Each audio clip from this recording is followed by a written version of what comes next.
Yine müthiş bir yemek yapacağız. Bu şekil, bakın uzman kasap diyor. Niye gösterdiğimi söyleyeceğim. Bir eleştirim olacak. Migros'un eti. İçinden çıkartalım. Bakın bu dinlendirilmiş bonfile 400 gram. 75 liralık bir et, dinlenmiş bir et için güzel. İsteyen bu tarifi tavuktan da yapabilir. Hindi etinden bile yapabilir. Tamamen top sizde. Ocağımın altını en güçlü şekilde yaktım. Hemen orta ateşe alıyorum. Şimdi burada isteyen döküm tava kullanabilir. Size şekil şukul yapsam ben de döküm tavada mühürlerim. Ama bu tarif için uygun tava çelik tava. Bir kırmızı soğanla tarife başlıyoruz. Bu arada tavam orta ateşte ısınıyor. Orta ateş önemli.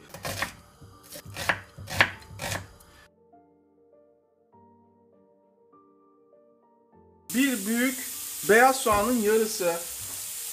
Yalnız müthiş bir sos yapacağız. Başka hiçbir yerde görmediğiniz.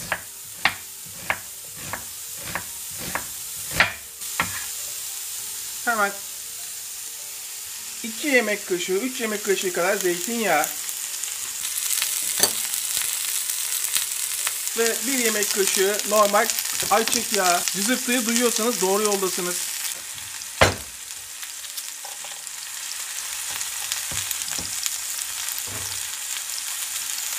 Aynen bu şekil. Bak bu sosu bir yere kaydedin arkadaşlar. Başka hiçbir yerde göremezsiniz. 2. Kimse anlatmaz. Restorançı abimizden almıştım. Herkesin tanıdığı.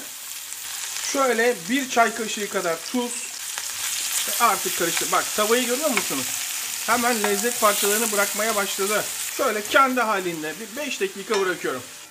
9-10 dakika oldu. Soğanlar bütün lezzetini tavaya bıraktı. Soğanları tavadan alıyoruz. Ete hemen tuz, biraz karabiber. Bu arada tavam ısınıyor. Yeniden karabiber, tuz. Tavam neredeyse siyahlaşıyor. Hemen etimi şu şekil atıyorum. Ve sadece süreyi de başlatıyorum. 1 dakika. 1 dakika sonra bakın etin görüntüsü bu. Hemen diğer tarafını çeviriyorum. Yine 1 dakika. Diğer tarafı. Etin diğer tarafı da. Toplam 4 dakika oldu. Kesinlikle disiplinimi bozmuyorum. Bu arada Migros'a ufak bir eleştirim olacak. 1 dakikada bu tarafını tutacağım. Sonuçta ben bir müşteriyim. Son 6 aydır Migros'un kasap bölümünden aldığımız etler isterlerse ulaşsınlar bana. Kanalın adı açık, ismim belli. Arasında müşteri temsilcisiyle. Onların iyiliği için konuşuyorum esasında. Yenilecek gibi değil. Yani antrikot alıyorum mesela. İnanın yenilecek gibi değil. Yani güzel eti geçtim. Eve sokulacak gibi değil. Ama böyle etleri, uzman kasap etlerini güzel satıyorsunuz. Biraz daha pahalı bunlar.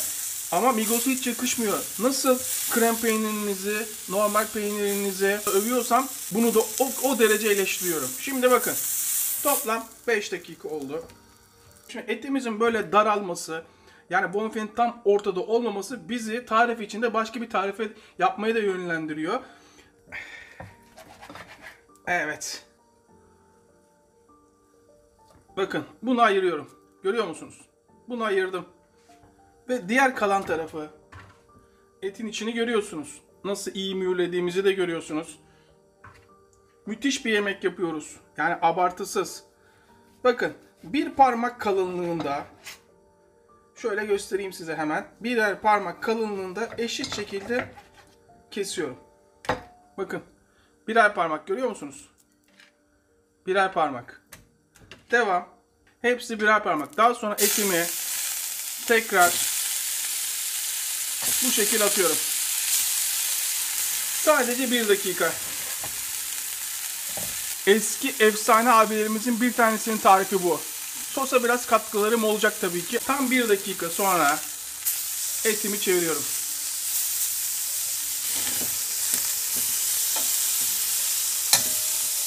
Toplam 2 dakika oldu. 2 dakika sonra artık etlerimi alıyorum.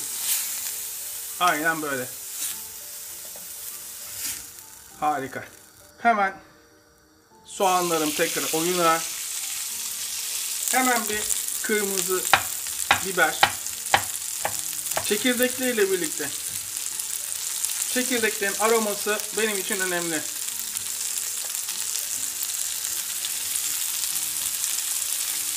Mutlaka bir kağıt kalem alın. Bu sosu bir yere yazın. Bir sivri biber.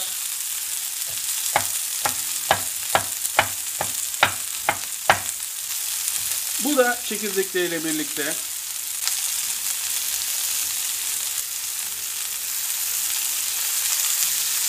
Tuz. 1 çay kaşığı kadar. Burada sıralama önemli. Tavanız böyle kararıyorsa bilin ki doğru yoldasınız. Temizlenmiş, yaprak yaprak kesilmiş mantar, kültür mantarı. 250 gramın 125 gramı içine. Tavamın rengi de açılmaya başlıyor. Bütün tavadaki parçacıklar, et parçaları, soğandan kalan parçalar sosun içine geçiyor. Tabi henüz daha sos olmadı ama sos olacak. 200 mililitre, yani bir paket krema. Soslarda krema çok önemli. Ve şeker atmadık gördüğünüz gibi karamelize yaparken. Neden? Çünkü krema kullanacağımız için. Krema zaten tatlı. 1 yemek kaşığı soya sosu. Evet. 1 çay kaşığı karabiber. Soya sosu attık. Dikkatli bir şekilde 1 çay kaşığının 3'te 1'i kadar tuz. 2 çay kaşığı kırmızı toz biber. Karıştır. Tavuk suyu kullanabilir. Ya da benim gibi su kullanabilir. Yarım çay bardağı içme suyu. Şöyle bir karıştır. Mutfak robotunun içine şöyle 2 yemek kaşığı kadar tereyağı. Tereyağı eriyip tavayı temizlerken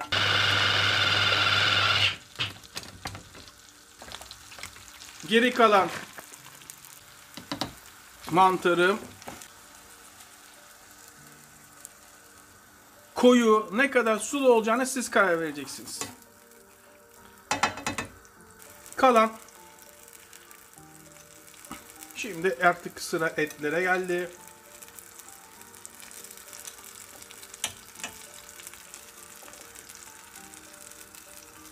Şu suyunu unutmuyoruz. Her zaman ufak detaylarda saklı lezzet. Göm. Artık içine göm.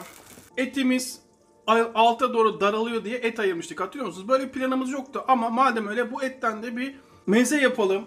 Lüks restoranlarda yiyebileceğiniz sadece bir meze ve bizim damak tadımıza uygun şekilde, fakat bunu zaten yapıyorlar zaten. Hani bizim uydurduğumuz bir şey değil. Böyle ince ince keseceksiniz. Bunu normalde tamamen çiğ yapıyorlar. Ne kadar ince keserseniz o kadar lezzetli olur. Biraz dolaba koyup da soğutursanız daha rahat kesilir. Ama bizim şu an ihtiyacımız yok. Poşeti yayın. Etleri birbirine şöyle gelecek şekilde. Hemen üstünü kapat. Herkesin yiyebileceği şekilde carpaccio yapıyoruz.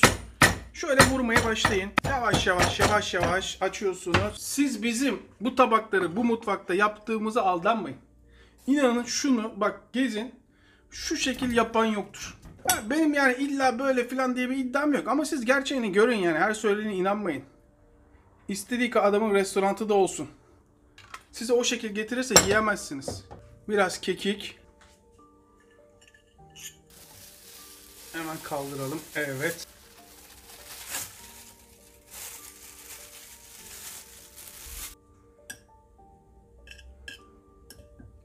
Bunun pişmeye devam etmesi lazım. O yüzden üstüne zeytinyağı bolca. Sakın bu pişmiyor, etmiyor falan kimse demesin. Hemen üstüne biraz limon. Normalde bunun üstüne biraz roko konuyor ama ben rokodan hoşlanmam. Böyle siz de benim gibi yeşillik kullanabilirsiniz. Benim elimde olduğu için ben yeşil soğan da kullanıyorum. Sizin evde varsa kullanırsınız. Yoksa kullanmayabilirsiniz. Değişik peynirler kullanabiliyorlar. Ama bizim için Bu da en yakışıklı olan eski kaşar. Fazla kullanın. Evet, harika.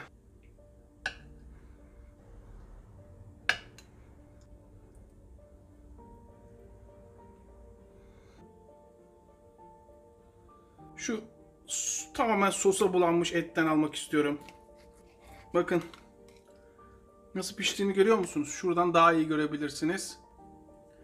İyice sosundan, iyice açın ağzınızı. Her zamanki gibi ilk lokma sizin. Yalnız şunun da bir tadına bakılır yani. Gerçekten bakılır. Sosu kaşık kaşık ye. Şimdi Fenerbahçe maçı başlayacak.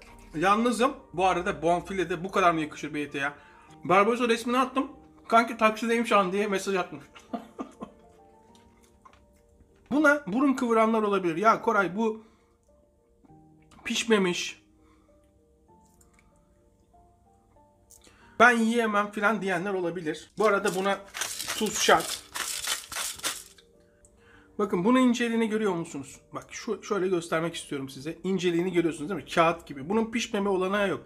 Ha ama bir gün önceden yapıp dolaba atarsanız soğuk şarküteri gibi, böyle mouse elimi kullanıyorum ki daha net görebilin diye, soğuk şarküteri gibi servis yapabilirsiniz. Ve bunu böyle yapmak gerçekten marifet. Böyle küçük mutfakta yaptığımıza bakmayın. Bazıları bizi bir şeye benzetemiyor ama araştırın, görün. Böyle YouTube'dan, oradan buradan değil, gerçek restoranlara girin, bakın nasıl yaptıklarına.